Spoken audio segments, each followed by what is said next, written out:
আজ প্রায় ৩ বছর পর OT7 লাইভে এসেছিল। প্রায় আধা ঘন্টার মতো তারা এই লাইভটি করেছিল। তো চলো শর্টে জেনে নিই যে তারা মেইন কী এখানে বলল। ফার্স্টেই তারা নিজেদের স্টাইলে গ্রিটিং জানালো আর্মিদের।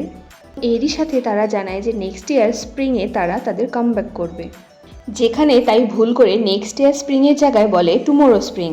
এরপর নামজুন সবাইকে জিজ্ঞাসা করে যে তারা কোন ভ্যারাইটি শো করতে চায়। সেখানে ভি এবং জিমিন দুইজনেই বলে যে তারা আবার বন ভয়াজে করতে চায়।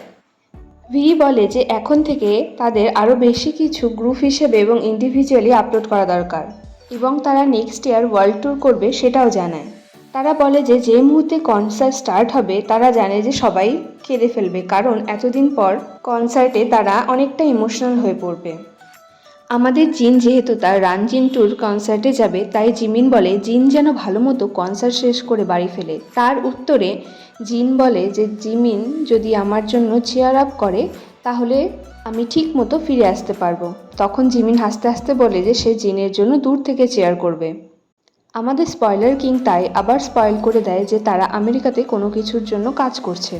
সেটা শুনে সবাই হাসে এবং বাধ্য হয়ে সেটা স্বীকারও করে। এখানে জিমিন তার চুল নিয়েও কথা বলে যে তার চুলগুলো যাতে তাড়াতাড়ি বড় হয়ে যায়।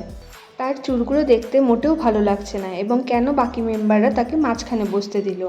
সেটাতে নামজুন বলে যে জিমিন যাতে এম্বারেস ফিল করে সেই জন্যই তাকে সেখানে বসতে দিয়েছে। এরপর জিন বলে যে জিমিন উইক পড়তে পারে, কারণ এখন নাকি অনেক ভালো ভালো উইক পাওয়া যায়। এরপর জিমিন বলে যে সে রানশেয়ক জিনে যেতে চেয়েছিল, বাট সেটা এখন শেষ। তাই জিন বলে যে জিমিন যদি যেতে চায় তাহলে সে স্পেশাল একটা এপিসোড করবে জিমিনকে নিয়ে।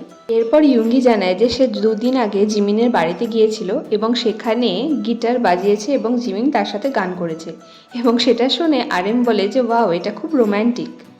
এরপর আরএম রিভিল করে যে হবি তার অ্যাপসের এক্সারসাইজের জন্য শুধুমাত্র 30 মিনিটের জন্য জিম যেত। ইয়ুঙ্গি বলে যে হবির লাস্ট কনসার্টে তাকে কাঁদতে দেখে ইয়ুঙ্গিও কেঁদে ফেলে। এটা শুনে তাই বলে যে ইয়ুঙ্গি এই কথাটা প্রায় 3 বার বলে ফেলেছে। এরপর হবি মজা করে বলে যে সে জিনের কনসার্টে যেতে চায় এবং জিনও তাকে যেতে বারণ করে, তাহলে সে নার্ভাস হয়ে পড়বে। জংকুক জানায় যে মিলিটারিতে থাকা অবস্থায়ও সে গানের প্র্যাকটিস করেছে এবং জিমিনও তার সাথে অনেক প্র্যাকটিস করেছে। তো এই ছিল আজকে বিটিএস লাইভের মোটামুটি একটা সামারি। তো আমরা আশা করতে পারি যে এখন থেকে আমরা বিটিএসের আরও অনেক কিছু আপডেট পাবো। বিটিএস সম্পর্কে আরও আপডেট পেতে আমার চ্যানেলটিকে সাবস্ক্রাইব করতে ভুলো না। Thank you.